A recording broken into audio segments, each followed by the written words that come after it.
अपने आत्मा ये तो कंसेप्ट क्लियर हुआ कि श्रीमद् भगवद गीता अध्याय नंबर 18 के श्लोक नंबर 62 में और 66 में गीता ज्ञानदाता ब्रह्म है, सरपुरुष है, अपने से अन्य उस परम अक्षर ब्रह्म की शरण में जाने को कहता है। वो परम अक्षर ब्रह्म कौन है ये दास बताओगा। वो कबीर साहब है, वो काशी के अंदर धानक रूप में जुल्हाई रूप में आया था, जिसको एक कवि कह करके हमने उनका इतिहास बंद कर रखा था। ये परम अक्षर ब्रह्म है। उन्होंने 600 वर्ष पहले वो ज्ञान दिया था जो आज हमारे सदग्रंथों में विद्यमान है। और ये हमारे आचार्य और शंकराचार्य श्री शंकर जी श्री विष्णु जी को अजन्मा अजरो अमर, इनके कोई माता पिता नहीं बताते। और पुराणों के अंदर इनके इतिहास में लिखा कि इनके माता पिता हैं, इनकी जन्म मृत्यु होती है और इनको ये भगवान बताते हैं। शिव पुराण के अंदर लिखा कि तुम ब्रह्मा और विष्णु तुम भगवान नहीं हो, तुमने अपने आप को भगवान मान लिया। अब पुणात्माओं प्रसंग ये चला था कि हमारे धर्म गुरु शंकराचार्य आचार्यों और सतयुग से लेकर आज तक इन ब्राह्मणों यानी मैं ऋषियों को तो ज्ञान कहाँ होगा, इनके भगवानों को ज्ञान नहीं। जिनको ये भगवान बताते हैं विष्णु और शंकर जी को और ब्रह्मा जी को, और इनको ये भगवान बताते हैं, ये मालिक बताते हैं, और ये भगवान नहीं है, ये प्रमाण है पुराण में। अभी कंसेप्ट क्लियर करते पुणात्माओं, एक समय श्री ब्रह्मा जी और विष्णु जी का आपस में युद्ध हो गया। किस बात पर युद्ध हो गया कि ब्रह्मा जी कहते हैं विष्णु जी को कि मैं तेरा पिता हूं, तेरा जनक हूं। विष्णु जी कहते हैं मैं तेरा पिता हूं, मैं तेरा जनक हूं। इस प्रकार दोनों का युद्ध हो गया। इनके दोनों के युद्ध को समाप्त कराने के लिए ऊपर से इनके पिता ने, इस ब्रह्म ने, सरपुरुष ने इनके बीच में एक सतम खड़ा कर दिया, लिंग, बहुत बड़ा पिलर तेजों में। इन्होंने लड़ना तो छोड़ दिया, उसका और छोर खोदने लगे। फिर यहां पर ये प्रकट हो गया शिव जी का रूप धारण करके। ये ऐसे छल करता है, इसने प्रतिज्ञा कर रखी है कि मैं अपने वास्तविक काल रूप में कभी किसी के सामने प्रकट नहीं होऊंगा। इसका काल रूप कौन सा है? गीता जी अध्याय नंबर 11 के श्लोक नंबर 47-48 में ये कहता है कि अर्जुन देख, ये है मेरा काल रूप, विराट रूप, और इसकी प्राप्ति ना वेदों वर्णित विधि से, ना जप से, ना तप से, ना यज्ञ से, किसी प्रकार से नहीं हो सकती। ये तो मैं अपना अनुग्रह करके तेरे ऊपर कृपा की है, तेरे से पहले इसको किसी ने नहीं देखा था और ना आगे कोई देख सकता। गीता जी अध्याय नंबर 7 के श्लोक नंबर 24-25 में ये कहता है कि ये मूर्ख जन समुदाय मुझ अव्यक्तम व्यक्तिम आपनम मनन्ते, मुझ अव्यक्त को मैं अपने योग माया से छुपा रहता हूं। ये मूर्ख जन समुदाय मुझे व्यक्ति रूप में आया हुआ कृष्ण मान रहे होंगे। I am not Krishna. तो वो छुपा रहता है, ऐसी छल क्या करता है, कभी विष्णु रूप का धारण करके किसी को दर्शन दे देता है, ऋषि को, साधक को। तो वो विष्णु जी की महिमा गाता है कि आप ही सर्वशक्तिमान हो, मैंने समाधि काल में आपके दर्शन हुए, आप छुपाए हो अपने आप को। ऐसे ही कोई साधक साधना कर रहा है ब्रह्म की, तो उसको ब्रह्मा के रूप में दर्शन दे देता है। वो कहता है ये ब्रह्मा जी सर्वशक्तिमान है, ये छुपाए बैठे अपने आप को, और किसी को शंकर भगवान के रूप में दर्शन दे देते। तो वो कहते हैं शंकर भगवान ही सर्वेश्वर है। तो इस प्रकार ये भ्रम फैला रखा था इस काल भगवान ने, और इसी के आधार से श्री ब्रह्मा जी श्री विष्णु जी को भ्रम हो गया कि मैं सृष्टि रचना पालन करने वाला, ब्रह्मा जी का मैं उत्पत्ति करने वाला। विष्णु जी को ये था कि तू मेरी नाभि कमल से उत्पन्न हुआ। ब्रह्मा जी कहते हैं मैं सारी सृष्टि का उत्पन्न करने वाला हूं, मैं प्रजापिता हूं। इन दोनों का युद्ध हो गया। तो तब ये आके खड़ा हो गया उनके पास और उनसे क्या कहता है कि तुमने अज्ञानता से अपने आप को ईश मान लिया, भगवान मान लिया, यू आर नॉट गॉड। ये दिखाता हूं आपको, ये देखिएगा श्री शिव महापुराण हिंदी टीका सहित भाग 1। ये श्री शिव महापुराण, इसके कौन है लेखक? विद्यावृद्धि पंडित ज्वाला प्रसाद जी मिश्र कृत हिंदी टीका सहित, खेमरा श्री कृष्ण दास प्रकाशन मुंबई। ये शिव महापुराण है। इसके हम विद्वेश्वर संहिता पे पहुंचते हैं। ये 11 पृष्ठ विद्वेश्वर संहिता शिव पुराण अध्याय 6 में यहाँ पर नंदी केश्वर यानी वो नंदी बैल बता रहा है भगवान शंकर का। नंदी केश्वर बोले कि हे योगेंद्र, एक समय विष्णु भगवान शेष शैया पर अपने गरुड़ आदि पार्षदों के से संयुक्त लक्ष्मी सहित शयन करते थे। उस समय ब्रह्म ज्ञानियों में श्रेष्ठ ब्रह्मा जी अपनी इच्छा से वहां आए। सब प्रकार सुंदर सेज पर शयन करते हुए कमल लोचन विष्णु जी से पूछने लगे, तुम कौन हो? मुझे देखकर अभिमानी पुरुष के समान शयन करते हो। वत्स बेटा उठो, देखो मैं तुम्हारा स्वामी आया हूं। आए हुए स्वामी का गुरु को देखकर भी जो अभिमान करता है वह उस द्रोही मूड का प्रायश्चित होना निश्चित है। यह सुनकर विष्णु जी के अंतर में क्रोध हुआ, पर ऊपर से दिखाया नहीं, परंतु बाहर से शांत रहे और बोले, बेटा वत्स ब्रह्मा।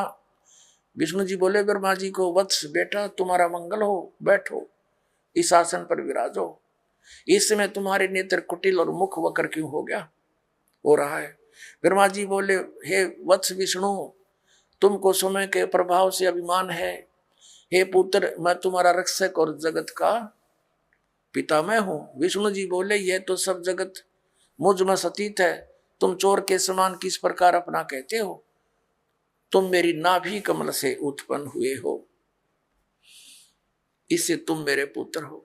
इनका लठ बाज गया। ये गणी ना पढ़ावे आगाते, इनका आपस में लट्ठम लट्ठा हो गए। देवता फूल बरसाने लग गए। अक्षाबास मरो कटके। ये हमारे देवताओं के लक्षण देखिए। ये हम अब 11वां पृष्ठ पढ़ रहे हैं। अभी यहाँ नीचे आ गए हैं। यहाँ देखो विद्वेश्वर संहिता का, मैं श्रेष्ठ हूँ, मैं स्वामी हूँ, ऐसा कहकर एक दूसरे को मारने की इच्छा से युद्ध करने में उत्सुक हुए। संपूर्ण देवता विमान में बैठकर उस महाअद्भुत युद्ध को देखने चले आए और आकाश में उनका ऊपर फूल बरसाने लगे। हमारे देवताओं, ये हमारे देवता, दो भाइयों का झगड़ा हो जा तो सभ्य व्यक्ति उनका छूट बीच बचावा करा कर कहीं लड़के ना मर जा। अरे ये देवता फूल बरसावा, मरो लड़के हैं, हो जाओ खत्म है तेरा गजब। इन इतिहासों को पढ़ते थे हम। अब ये काल आ गया, इनके बीच में सतम डाल दिया इनके पिता ने पिल्लर तेजों में। बहुत इसके और छोर को खोजने लगे, इन कुछ नहीं पाया। ब्रह्मा ने झूठ बोल दिया। ये कथा आप सुनते रहते हो। इसलिए इनके बीच में आ गया और फिर इनको क्या हिदायत देता है कि तुम भगवान नहीं हो, तुमने अपने आप को भगवान मान लिया। ये देखिएगा शिव पुराण 17 पृष्ठ पर हम आ गए। विद्वेश्वर संहिता है ये, अध्याय 9 भाग विद्वेश्वर संहिता भाग 1 का अध्याय 9। अब यहाँ निंदिकेश्वर फिर बोले कि इस प्रकार जब वो दोनों नरम हो गए, भगवान ने नरम हुए ब्रह्मा विष्णु पर अनुग्रह करके क्या बताया, उन दोनों की अज्ञानता और वैर को दूर करने के अर्थ दोनों से कहा कि मेरे सकल और निष्कल दो भेद से दो रूप है, परंतु और ईश्वर नहीं। इस कारण से दोनों उनके दो रूप नहीं हो सकते। पहला सतम रूप है और पीछे मूर्तिमान रूप धारण किया। इसमें ब्रह्म निष्कल और इस रूप गुण सगुण, मेरे दोनों रूप से दौर दूसरे के किसी के नहीं। अब इनसे क्या कहा, इस कारण से तुम दोनों को अथवा दूसरों को ईश तव की प्राप्ति नहीं हो सकती। तुमने ब्रह्मा और विष्णु ने अज्ञानता से अपने को ईश माना, भगवान मान लिया। ये बड़ा ही अद्भुत हुआ, ये बड़ा गलत हो गया। उसको दूर करने को ही मैं रण स्थान में आया। अब तुम अपना विमान त्याग कर मुझ ईश्वर में अपनी बुद्धि लगाओ। मेरे प्रसाद से लोक में सब अर्थ प्रकाश होते हैं। अब ये क्या कहता है कि मैं जगत का वर्धक होने से मैं ब्रह्म हूं, आप आगे दिखाता हूं आपको। ये अध्याय, ये प्रश्न नंबर 18 पर देखिएगा, अध्याय नंबर 10 का। और यहां हम आ जाते हैं। हे पुत्रो, ब्रह्मा और विष्णु को कह रहा है, इनका पिता ये ब्रह्म, काल रूपी ब्रह्म सरपुरुष, हे पुत्रो, यह कृत आपने तप से प्राप्त किया है, जिसको सृष्टि की उत्पत्ति और प्रलय पालन कहता है। विष्णु और ब्रह्मा जी को इनका पिता ये काल कह रहा है कि तुमने ये कर्ता अपने तप से प्राप्त किए हैं, जो कि सृष्टि की उत्पत्ति और पालन कहता है, जो मैंने प्रसन्न होकर तुम्हें दिया। इसी प्रकार दूसरे दो कृत रुद्र और महेश को प्रदान किए, परंतु अनुग्रह कृत कोई भी पाने को समर्थ नहीं है। अब इसमें दास तो कहना चाहा था कि दो तो ये ब्रह्मा विष्णु हो गए, और रुद्र और शिव ये दो नारे हो गए, ये चार हो गए, और पांचवा ये बोल रहा है। ये पांचवा जो बोल रहा है ये इनका पिता है, ये सरपुरुष है, और वहां ये शिव रूप में खड़ा हो गया इनके पास आकर। ये ऐसे ही धोखे से काम करता है, अपनी वास्तविकता से परिचित नहीं होने देता। ब्रह्मा और विष्णु ने शंकर भगवान मान लिया। अब आगे देखना ये क्या कहता है। ये काल जो इन चारों को संबोधित कर रहा है, वो कहता है कि मेरा ओंकार मंत्र है। ये अब हम 19 पृष्ठ पर आ गए, 18 पढ़ लिया। विद्वेश्वर संहिता अध्याय 10 ही चल रहा है। यहां देखना, यहां इस कारण उस ज्ञान की सिद्धि के निमित्त ओंकार नामक मंत्र जप करो, अभिमान को दूर करने वाला है, सोई निज मंत्र उपदेश करते हैं। यह ओंकार मेरे मुख से उत्पन्न होने से मेरे ही रूप का बोधक है, महामंगल करने वाला है। यह वाचक है, मैं वाच्य हूं। यह मंत्र मेरा आत्मा है, उसके स्मरण से मेरा स्मरण होता है। उत्तर के मुख से अकार, पश्चिम के मुख से उकार, दक्षिण के मुख से मकार, पूर्व के मुख से बिंदु, मध्य के मुख से नाद उत्पन्न हुआ। इस प्रकार 5 प्रकार से ये निर्गत हुआ। वह सब एक होकर ओम ऐसा एक अक्षर हो जाता है। यह सब नाम रूपात्मक। अब कहने का भाव ये है कि ये ओम एक अक्षर इस ब्रह्मा विष्णु महेश के पिता का है। ये हो गया स्पष्ट। अब हम आते हैं पुनः देवी पुराण पर। अब इससे क्या सिद्ध हो गया कि ब्रह्मा विष्णु रुद्र और ये महेश ये भगवान नहीं है। इनका पिता खुद कह रहा है कि यू आर नॉट गॉड। अरे हमारे आचार्य शंकराचार्य हिंदू धर्म के धर्मगुरु यही नहीं को भगवान बता के हमें मूर्ख बना रहे। आज तक इनका कख नहीं पता था, इनको वेदों गीता और पुराणों का। बताओ, पुण्यात्माओं, इनने हमारे भोलेपन का नाजायज फायदा उठाया। नकली गुरुओं ने बैठा दिया, पूरा मानव समाज भूत बनवा दिया, फिर उनकी पूजा करवाते हैं। श्राद्ध निकालो, पिंड भरवाओ। अब जो साधना दास बताएगा उसमें ना तो कोई भूत बने, फिर कोई क्रिया की जरूरत नहीं उनकी। अब देखिए श्रीमद् भगवत गीता में हम फिर आते हैं। प्रसंग ये चला था आज के इन हमारे आचार्य और शंकराचार्य धर्मगुरुओं को तो ज्ञान कहाँ होगा, इनके भगवानों को ज्ञान नहीं, जिनको ये भगवान बताते हैं। और वो भगवान नहीं, ये सिद्ध हो गया कि ये भगवान नहीं है। और इनको ये भगवान बताते रहे, ईश बताते रहे। अब सतयुग के ब्राह्मणों ने ज्ञान नहीं। बताओ, सतयुग से लेकर आज तक ब्राह्मणों ने ज्ञान नहीं वेदों का। अब देखिएगा श्रीमद् देवी भागवत गीता प्रेस ग्रुप से प्रकाशित, केवल हिंदी। इसके संपादक हनुमान प्रसाद पोदार, चिमनलाल गोस्वामी। ये गीता प्रेस गोरखपुर से प्रकाशित है। इसके हम 414 पृष्ठ पर आते हैं। ये 414 पृष्ठ है श्री संक्षिप्त देवी भागवत और छठा सकंद। अब यहां से पढ़ेंगे। जन्मेजय ने पूछा, महाभाग किस युग में कैसा धर्म का स्वरूप है? इस संपूर्ण विषय को विशेष रूप से बताने की कृपा कीजिए। व्यास जी बोले, राजन, ये निश्चय कि सतयुग में ब्राह्मण वेद के पूर्ण विद्वान थे। उनके द्वारा निरंतर भगवती जगदम्बा की आराधना होती थी। भगवती का दर्शन करने के लिए उनका मन सदा ललायित रहता था। प्रत्येक गांव में शक्ति यानी दुर्गा का मंदिर का उद्घाटन हो, ये इस विषय की उनके मन में बड़ी उत्सुकता थी। बता, ये सतयुग के ब्राह्मण खाक विद्वान थे। कहते हैं व्यास जी का ज्ञान देख लो कि सतयुग के ब्राह्मण वेद के पूर्ण विद्वान थे और दुर्गा की भक्ति करते थे। अरे तेरा फूटे बाग हमारे, इसे आचार्य हमारे। अब दुर्गा तो कहती है कि वेद उस ब्रह्म की पूजा करो, ओम नाम है, नथिंग एल्स, और सब बातें त्याग दो। तो क्या ये सतयुग से लेकर आज तक ये ब्राह्मण लोग वेदों और गीता और पुराणों से ये अपरिचित थे? इन्होंने अपना भी नाश कर हमारा भी बैठा दिया। अब अपना भी भक्ति नाश किया, अपना जीवन नष्ट किया, और साथ में यजमानों को भी ले डूबे।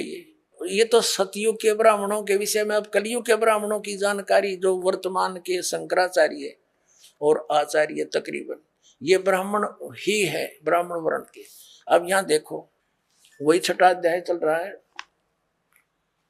पृष्ठ 414 पर हम यहां पढ़ रहे थे। अभी ये हमने पढ़ लिया, अब यहां आ गया। व्यास जी कह रहे हैं कि धर्म की यही स्थिति त्रेता में रही, परंतु कुछ ह्रास हो गया। सतयुग की जो स्थिति थी वो द्वापर में विशेष रूप से कम होगी। राजन, उन प्राचीन युगों में, सतयुग, त्रेता, द्वापर में जो राक्षस समझे जाते थे, वे कलयुग में ब्राह्मण माने जाते हैं। ओए होए, क्योंकि अब के ब्राह्मण प्राय पाखंड करने में तत्पर रहते हैं। दूसरों को ठगना, झूठ बोलना और वैदिक धर्म कर्म से अलग रहना कलयुगी ब्राह्मणों का स्वाभाविक गुण बन गया है। पुण्यात्माओं,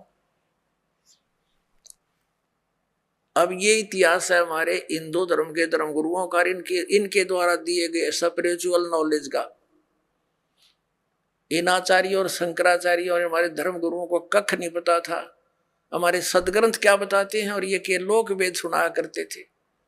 ये क्या कहते हैं कि जीव ही ब्रह्म है, अहम आत्मा ब्रह्म, ये आत्मा ही परमात्मा है। और फिर दूसरी तरफ कहते हैं श्री कृष्ण की, श्री विष्णु जी की और श्री शंकर भगवान की पूजा करनी चाहिए। बताओ, और उधर देवी की पूजा करते हैं और इनको भगवान बताते हैं।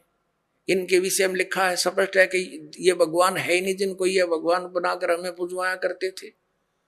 तो पुण्यात्माओं, ये सौभाग्य आपका कि परमात्मा ने आपको शिक्षित किया, इस दास को अध्यात्म ज्ञान युक्त किया। अब देखना पूरे विश्व में यह ज्ञान जाएगा।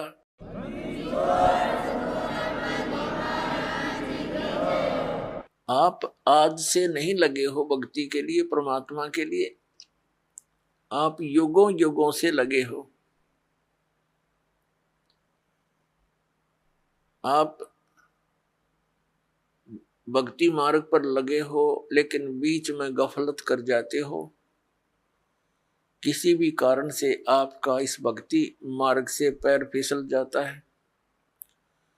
आप फिर यही काल के गड्ढे में, घेरे में पड़े रह जाते हो और फिर से प्रयत्न करते हो इस घेरे से निकलने का, इस कुएं से निकलने का। तो अब आपका प्रयत्न, अब आपका जो इस काल के घेरे से निकलने का ये लास्ट स्टेप रह रहा है। यदि इससे फिर फिसल गए तो हजारों युगों तक आप इस स्टेप पर नहीं आ पाओगे, इस चरण में नहीं आ पाओगे। जो इस सतमार्ग से जुड़े हैं और उनका पैर फिसल गया तो वो तो बहुत कई हजार युगों के बाद ही फिर पुनः इस भक्ति मार्ग को ग्रहण कर पाओगे। कारण क्या है? कारण ये है कि ये सत भक्ति है। यथार्थ मंत्र है। इनके जाप करने से आपकी कमाई ढेर सारी होती है, बहुत ज्यादा हो जाती है। और इसका हमने संग्रह करके सतलोक जाना था इस भक्ति की कमाई के बल से, और ये अंतिम सांस तक हमने संग्रह करना था इसका। और हम किसी भी कारण से परमात्मा के इस मार्ग से विचलित हो जाते हैं अंतिम सांस तक कभी भी, तो फिर हम यही रह जाएंगे। और यहां का विधान है कि जैसे कर्म प्राणी ने किया है वैसे फल उसको मिलेंगे ही मिलेंगे। आपके पुण्यों का, आपकी सतभक्ति का ढेर लग जाएगा। जैसे आपको प्रथम मंत्र दिया जाता है, इसमें हमारे कमल हैं, हमारे शरीर के अंदर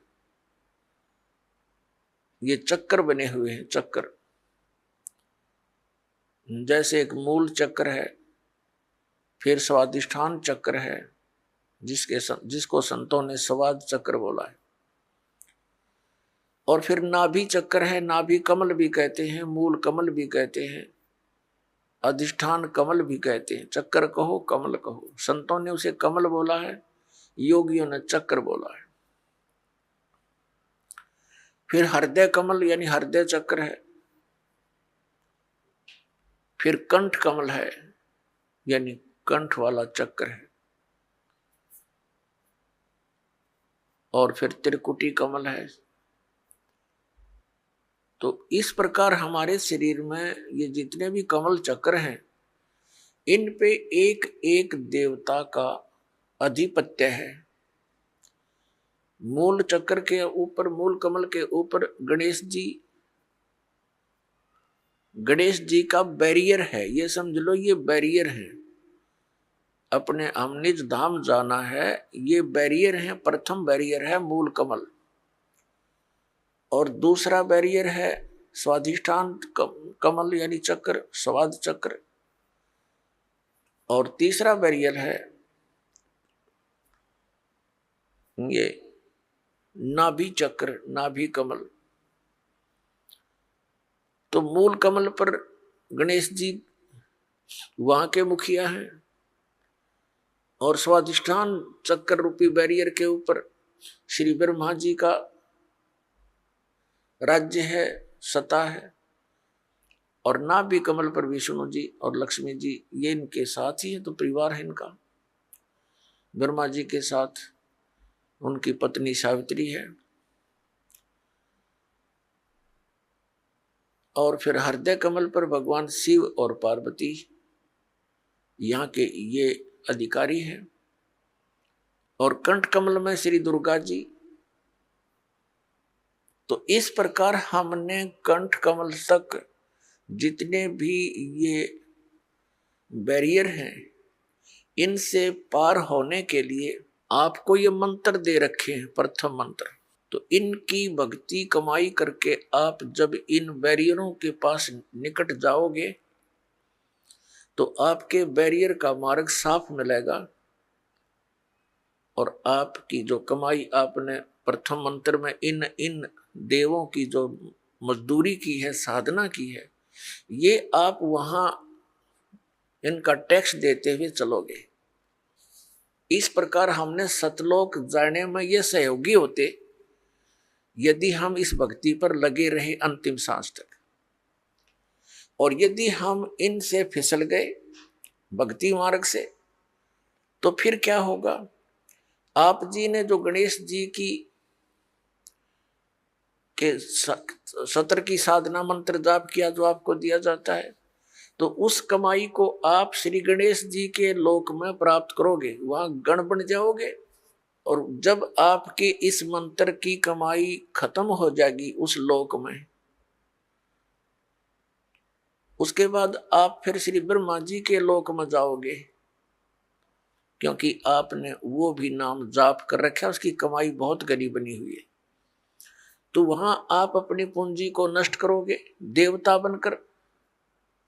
उसके बाद फिर आप जाओगे श्री विष्णु जी के लोक में, क्योंकि उस नाम की भी जाप की कमाई आपने कर रखी है।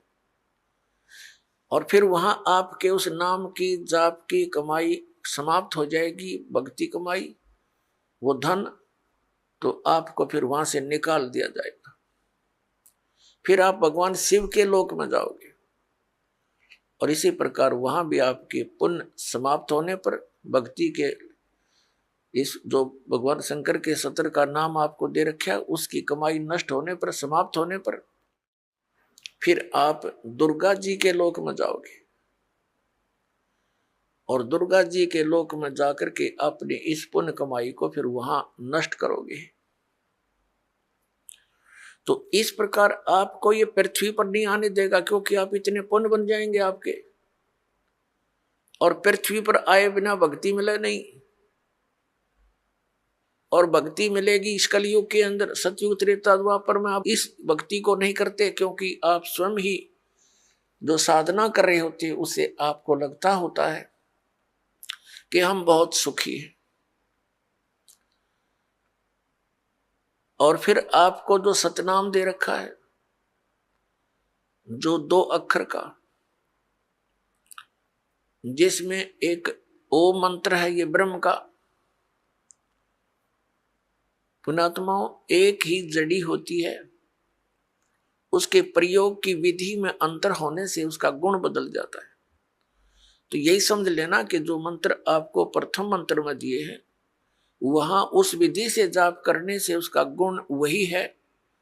अब इस मंत्र में जो सतनाम बनाकर आपको दिया है, इसकी साधना करने से, इस विधि से इसका गुण अन्य होता, लाभ भिन्न होता है। कई बोली आत्मा, क्योंकि हम युगों युगों से अज्ञान से परिपूर्ण हैं, अब ये तत्व ज्ञान प्राप्त हुआ है तो हम वकील बन जाते हैं उस अज्ञान आधार से। तो उसमें आप जी ने ये सोचना चाहिए, यदि हम विद्वान होते तो हमें ये ज्ञान पहले ही प्राप्त होता। आप विद्वान नहीं, बुद्धिमान अवश्य, लेकिन उस बुद्धि का दुरुपयोग करके आप भगवान से दूर हो जाओगे।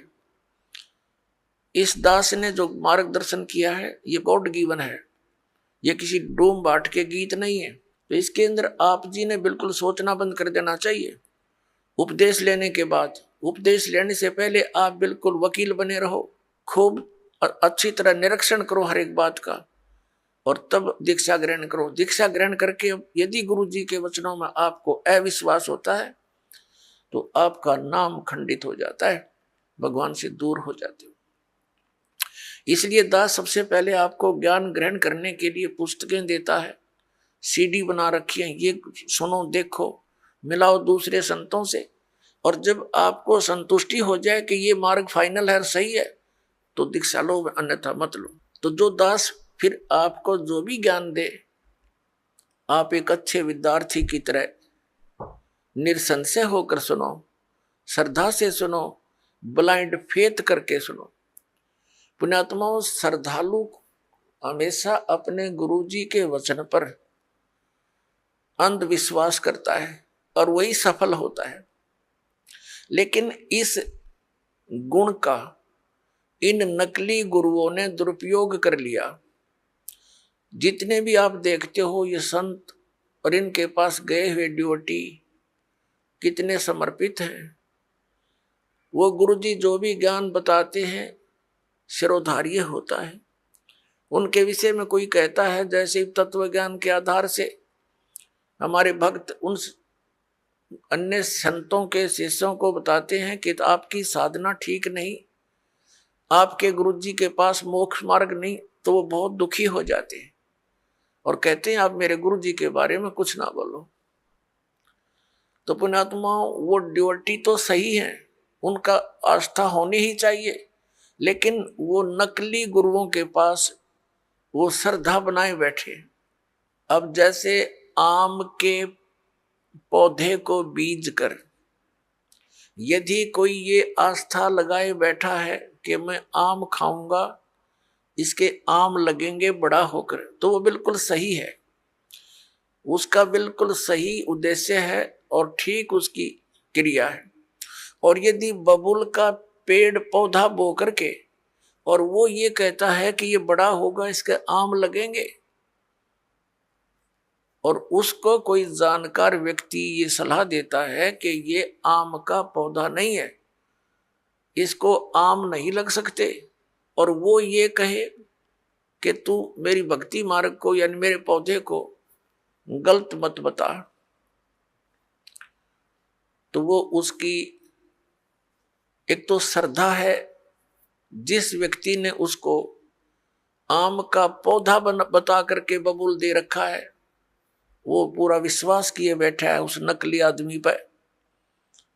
तो उस व्यक्ति को चाहिए कि इस व्यक्ति ने मेरे पौधे को ये बबूल क्यों बताया, उसकी फिर पूरा निरीक्षण करना चाहिए, तब उसकी सिंचाई करे, ना तो बबूल बोने का क्या यूज।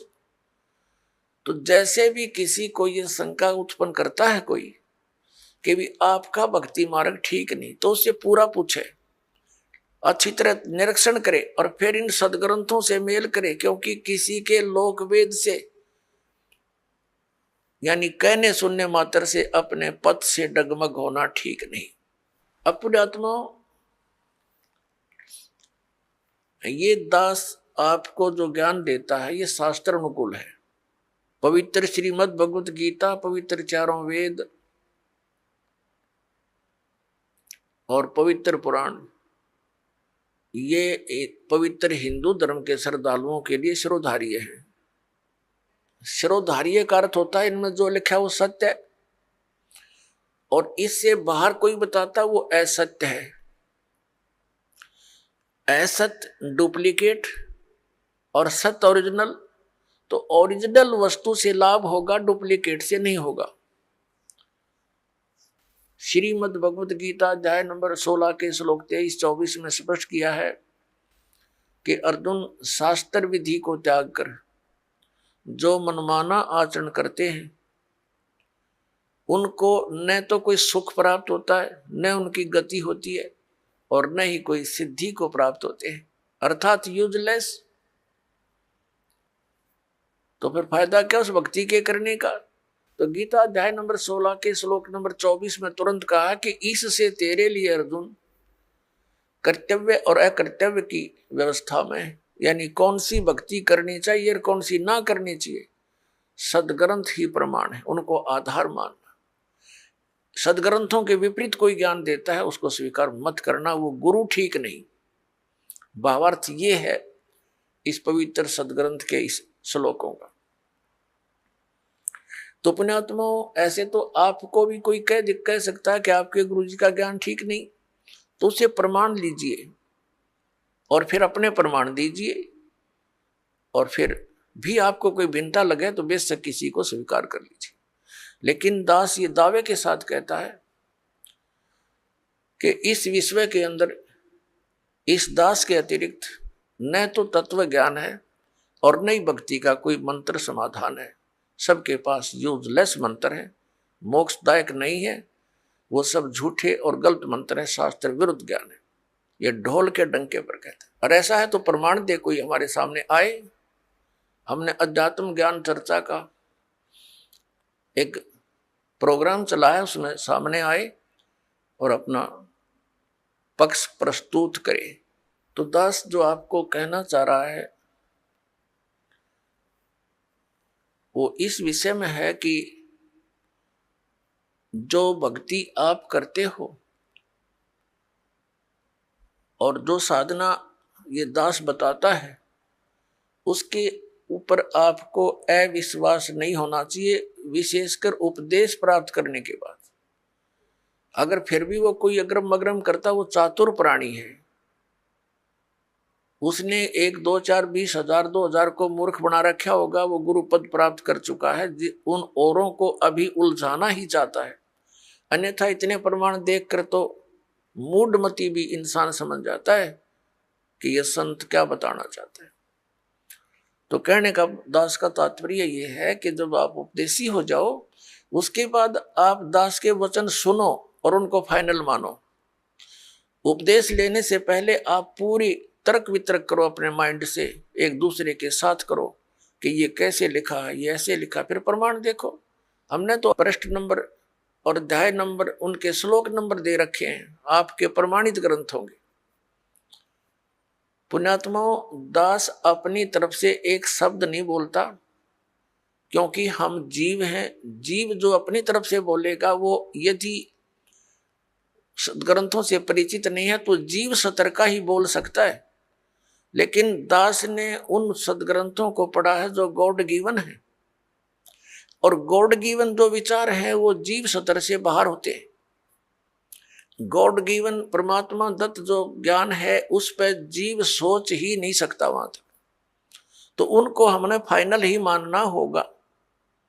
दैट्स ऑल, ये समझ लेना। और ये आपको निश्चय हो जाना चाहिए कि दास जो बोलेगा वो सदग्रंथों से ही बोलता है। जो सदग्रंथों में लिखा है और जिसको हमारे धर्मगुरु समझ नहीं सके, दास उनको समझा रहा है कि इस सदग्रंथ का कहने का तात्पर्य ये है, ये न्यू का न्यू लिखा हुआ है, एज इट इज रिटन है, जो का तो लिखा हुआ है, और उसको हमारे धर्मगुरु समझ नहीं सके। बस इतनी सी बात है। अब धर्मगुरु कौन होता है? जो धार्मिकता और सदग्रंथों का ज्ञान दे, और जो सदग्रंथों के विपरीत ज्ञान देता है और आपस में लड़ा के मारता है, वो ना धर्म गुरु है ना उसके धार्मिकता आसपास है, वो तो एक राक्षस व्यक्ति है। पीछे आप देखते आए हो, हिंदुओं के गुरु मुसलमानों के साथ लड़ाते हैं, मुसलमानों के गुरु हिंदुओं के साथ लड़ाई करवाते हैं अपने उल्लू सीधा करने के लिए, और वो हमें मूर्ख बनाते रहे। अब हम देखेंगे अपने सदग्रंथों को, और सदग्रंथों में वर्णित विधि है, उससे हम मोक्ष प्राप्ति करेंगे। तो दास आपको बता रहा था कि जो मंत्र आपको दिए जाते हैं ये आपको यहां प्रयोग नहीं करने चाहिए थे। आपने इनकी कमाई को संग्रहित करना है, सुरक्षित रखना है, किसी को आशीर्वाद नहीं देना, किसी को कोई दुआ या बद दुआ नहीं देना। बद दुआ दोगे तो भी आपकी पुण्य अक्षीण होंगे, और किसी को आशीर्वाद दोगे तो भी आपके भक्ति कमाई समाप्त होगी, खर्च होगी। अब जैसे कोई एक पहिए से, एक टायर से हवा और दूसरे टायर में भरे, वो कितना बुद्धिमान है, दोनों कंडम वो यूज है इसका। ये बुद्धिमान व्यक्ति ऐसे काम करता है, उसको सलाह देगा भाई यहां से जाइए, वहां आगे एक हवा भरने का यंत्र है, आप वहां से हवा भराइए, दोनों का काम चले। तो इस प्रकार हम अगर आशीर्वाद दे देते हैं तो हमारी पूंजी नष्ट हो जाती है भक्ति। अब ना उसको लाभ, उसको थोड़ा सा लाभ उसको होगा, और आप यहीं रह गए, दोनों चौड़ चपट, क्या फायदा। तो इस प्रकार हमने अपने बच्चों को, भाई बहन, माता पिता, सबको, संबंधित जितने मित्र हैं या वैसे भी कोई, एक सद्भावना पूर्वक सबसे प्रार्थना करनी चाहिए कि आप भी दीक्षा लो और अपनी हवा आप भरो। जैसे एक पंप दे दिया जाता है साइकिल में हवा भरने का, तो सब ले लो पंप और अपनी भरो हवा, जब जरूरत पड़े फुल करो, चलो गाड़ी पर, सवारी पर। तो कहने का भाव ये है कि इसी प्रकार ये गुरुदेव जी से दीक्षा लेकर के आप स्वयं अपने भक्ति मंत्र के जाप साधना के द्वारा अपने टायर में हवा स्वयं भरो और फिर चलो। तो इस प्रकार आप जी ने अब ना किसी को आशीर्वाद देना है, ना किसी को बद्दुआ देनी है, दोनों में हमें हानि है। पहले क्या था, इस काल का जाल है। आप देखते हो बुजुर्ग बड़े छोटों को आशीर्वाद देते हैं, क्योंकि पहले जो एक आपने देखा होगा एक पाग सिस्टम है। पाग जैसे पिता की मृत्यु के उपरांत बड़े पुत्र को एक पाग बांधी जाती थी, पगड़ी, और फिर वो पिता वाले कर्म वो करता था। आप पिछला इतिहास देखिएगा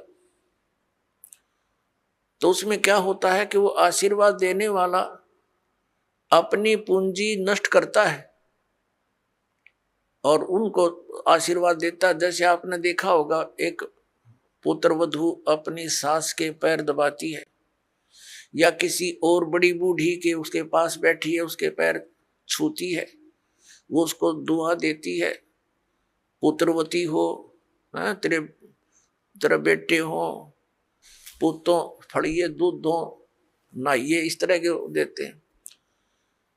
तो वो बुढ़िया के पास जो चवन्नी थी वह तो पुत्र वधू को दे दी, आप खाली होगी, आगे चारदर है ही नहीं। तो इस प्रकार हमने अपनी इस भक्ति को बर्बाद नहीं करना है, ना किसी पुत्र वधू को आशीर्वाद देना है। पुत्र वधू को भी परमात्मा से जोड़ दे, बेटी अपनी कमाई कर, और तेरा भी कल्याण हमारा भी कल्याण होगा। अपने आत्मा परमात्मा कहते हैं, मेर तेर की जेवड़ी यू बड़ बंदा संसार, एक कबीरा ना बंदा जो है नाम आधार। जिसने नाम प्राप्त हो गया, परमात्मा को आधार मानकर चल रहा है, वो इस संसार की मेर तेर की जेवड़ी में बंधा नहीं गा। अब हमने देखी है बुढ़िया किस प्रकार आशीर्वाद देती है। जब पुत्र वधू का उसकी अच्छा मेल सा है तब तो आशीर्वाद दे रही है, तेरे भाई जियो, तेरे भतीजे जियो, और तू बूढ़ सुहागन हो। बूढ़ सुहागन माने मरा इतना तेरा पति नहीं मरा, वृद्धावस्था तक सुहागन बनी रहे। और अगले दिन उसकी होगी अनपन, बुढ़िया दे रही है गाल उसने, तेरे भाई मरियो, तेरे भतीजे मरियो, तो रांड होइयो। बताओ, वो दूना टोटा कर लिया उसने। पहले तो आशीर्वाद देकर खोई, फिर उसने बददुआ देकर भक्ति खोई। तो ये कोई बात हुई? जो दास आपको कह रहा था कि ये भक्ति मार्ग जो अब प्रारंभ हुआ है, ये चौथे युग में ही होता है। और ये समय है उसका। पुण्यात्मा, आप जी सुनते आए हो विशेषकर 2-3 वर्षों से कि सन 2012 में प्रलय होएगी। अब वो प्रलय का अर्थ कैसे लगाकर पेश करते हैं कि पृथ्वी पर सर्वनाश हो जाएगा। ये वो प्रलय नहीं होगी, ये अधर्म की प्रलय होगी। अधर्म का सर्वनाश होगा, अज्ञान की प्रलय होगी और ज्ञान का विकास होगा। ये वो प्रलय अब सन 2012 में होगी।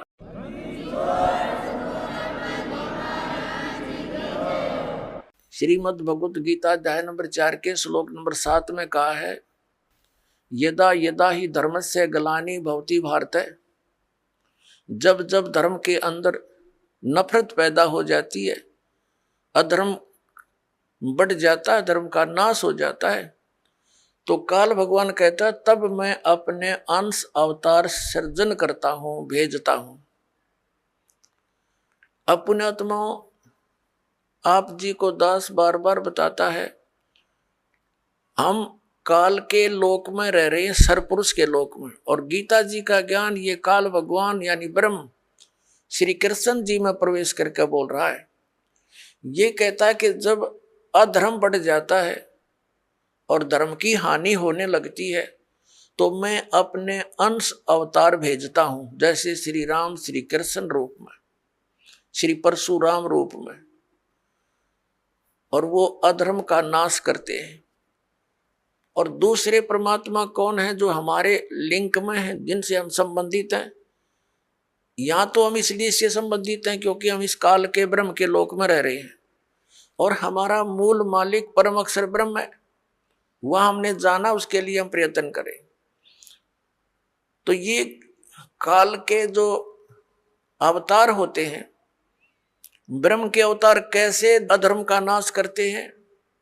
जैसे महाभारत करवाया किसने? श्री कृष्ण जी में प्रवेश करके इस काल भगवान ने। श्री कृष्ण युद्ध नहीं करवाना चाह रहे थे, वो तो 3 बार शांति दूत बनकर गए थे, और उन्होंने यहां तक प्रतिज्ञा कर ली थी कि मैं युद्ध भी नहीं करूंगा, हथियार नहीं उठाऊंगा। तो ये काल है, ये कराता है। तो उस समय कहते हैं अधर्म बढ़ गया था, और उस अधर्म का नाश उसने कैसे करवाया? महाभारत का युद्ध करवा के। उसमें धर्मे भी मर गए, अधर्मे भी मर गए। और फिर एक और समस्या पैदा होगी रोजी और रोटी की, बहनें विधवा होगी, बच्चे अनाथ हो गए।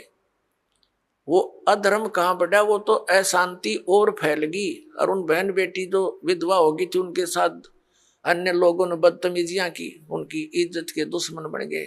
ये खाक अधर्म का नाश किया उन्होंने। अब जैसे परशुराम जी ने अक्षत्रियों को मार डाला क्योंकि वो सब निर्दयी, अत्याचारी, अन्यायी हो गए थे।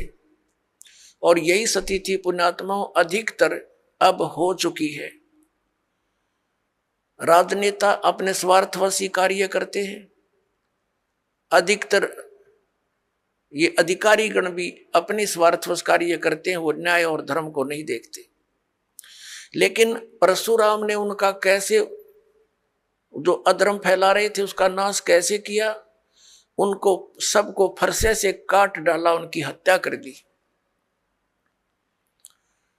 अब वो क्या अधर्म का नाश करा उसने, उनकी पत्नियां विधवा हुई, उनके साथ शेष बचे हुए लोगों ने और ज्यादा पाप किए, अधर्म किए, उनके बच्चे भूखे मर गए। ये टट्टू अधर्म का नाश करा इन्होंने। तो पुण्यात्माओं, परमात्मा कैसे उस अधर्म का नाश करता है, अधर्म की कैसे प्रलय करता है जो अब होने जा रही है। परमेश्वर 600 वर्ष पहले आए थे, उस समय उन्होंने ये तत्व ज्ञान और अपनी समर्थता का प्रमाण दिया था। परमात्मा ने ऐसे सुख दिए थे जो उनकी शरण में आए थे। 64 लाख से हुए थे कबीर परमेश्वर जी के। सन 1398 से सन 1518 तक 120 वर्ष परमात्मा इस पृथ्वी पर रहे। एक जनसाधारण की लीला की, जुलाहे का कार्य किया और एक परम संत की भूमिका की, तत्वदर्शी संत की भूमिका की। और जो भी उनकी शरण में आए उनके आशीर्वाद मात्र से उनको सुख होना शुरू हो गया। यानी परमात्मा की सतिथि को पुनः स्थापित किया परमात्मा कबीर परमेश्वर जी ने, और अधर्म का नाश किया। और उसके बाद फिर उन महापुरुषों को मिलते रहते हैं, वो आकर के उनके द्वारा फिर अपने धर्म का प्रचार कराते हैं। उनसे सुख होता है, जनता को भक्ति में आस्था बनी रहती है। तो अभी ये 50-60 वर्ष पहले तक पुण्यात्माओं, आप पिछला इतिहास देखो, कितना शांति से रहते थे लोग। दुखी को दुखी देकर दुखी होते थे, उसकी मदद करते थे। एक घर में कोई अभाव होता किसी वस्तु का तो गांव इकट्ठा हो जाता था और भाई उसकी मदद करो, कोई किसी कारण से कोई उसके ऊपर आपत्ति आई है तो। और अब खुश होते हैं किसी का हानि होती है तो कितना अब बिजली गिर गई। और उन महापुरुषों के द्वारा स्थापित किया हुआ धर्म अभी तक चल रहा था। अब फिर दया करी है दाता ने, ये आप देख रहे हो, क्योंकि दास के जीवन में ये 61वां वर्ष चल रहा है। इससे पहले का भी समय देखा और वर्तमान का समय भी दास देख रहा है। दिन और रात की बिजली गिर गई है, इतना अंतर हो गया। अब परमात्मा अपने भी वो अंश अवतार भेजता है। जैसे आदरणीय नानक साहिब जी आए, पूरे पंजाब क्षेत्र में धार्मिकता को कूट कूट कर भर दिया। लेकिन 10वें श्री गुरु जी जो थे इनके, गुरु गोविंद सिंह जी, उसके बाद कोई संत गुरु ना रहा। केवल गुरु ग्रंथ साहिब को उन्होंने गुरु मानना प्रारंभ कर दिया। अपनी अपनी डफली, अपना अपना राग शुरू हो गया। शराब पीने लगे, मांस खाने लगे। अपने आत्माओं, जैसे गुरु ग्रंथ साहिब क्या है, ये तो एक विधान है भगवान का, और उस विधान को मेंटेन करने के लिए राजा की आवश्यकता होती है, संत की। तो जैसे हमारा विधान बना के छोड़ दिया और कोई प्रधानमंत्री राष्ट्रपति कोई बने नहीं, और यूं कहे जहाँ के इस विधान को राष्ट्रपति मान लो, तो सब आप अपनी डफली बजाओगे, वो तो सारा बात बिगड़ जाएगी। तो उस विधान में जो भी नियम है उनका पालन करवाने वाले संत की आवश्यकता अवश्य पड़ेगी, और तब ये धार्मिकता बनी रहेगी। ये दास का एक संत होने के नाते एक सलाह है और सच्चाई है। तो अब ये कितना अंतर हो गया उसी पवित्र धर्म में। मुसलमान धर्म चला उस समय भी, उसमें कोई ऐसा मांस और शराब का और तंबाकू का बिल्कुल समावेश नहीं था। और अब इसमें भी ऐसे ही बहुत बुराई कर गई। मांस खाते हैं और तम्बाकू पीना, ये तो आम बात हो गई है। तो पुण्यात्मो, अब ये अधर्म का नाश होगा, नास्तिकता का अंत होगा और सब लोग धर्म की तरफ चलेंगे, क्योंकि अधर्म करके सब थक चुके हैं। शराब मांस तम्बाकू पीकर थक चुके हैं, लेकिन इनको कोई विकल्प नहीं दिखता, क्योंकि समाज के अंदर ये बुराई घनी घर करगी और कदम कदम पर आगे साथी मिले हैं पीने और खाने वाले। तो अब ये दास जो ट्राई कर रहा है, कोशिश कर रहा है कि सबद समाज बनाए, और समाज ही बच्चे जो पुण्यात्मा हैं वही अधिक मात्रा में हो जाएंगे बीड़ी शराब मांस तम्बाकू से दूर और सतभक्ति करने वाले। तो धीरे धीरे उन बुराई को हटाएंगे, अन्य को भी दूर करेंगे, वो भी देखम देखा फिर अच्छाई पर लगेंगे। जैसे देखम देखा ये बुराई सब में घर कर गई है। अब प्रसंग तो चल रहा है पुण्यात्माओं कि अब ये जो समय है ये इन 4 युगों की करीब है, सतयुग त्रेता द्वापर की और इस कलयुग की। अब ये प्राइम टाइम है भक्ति का, मोक्ष कराने का। सतयुग त्रेता द्वापर में प्राणी वैसे ही बहुत सुखी थे, अच्छी आत्माओं का जन्म होता है, तो वो जो भी भक्ति शास्त्र विरुद्ध भी कर रहे होते हैं तो भी उनको सुख होता है।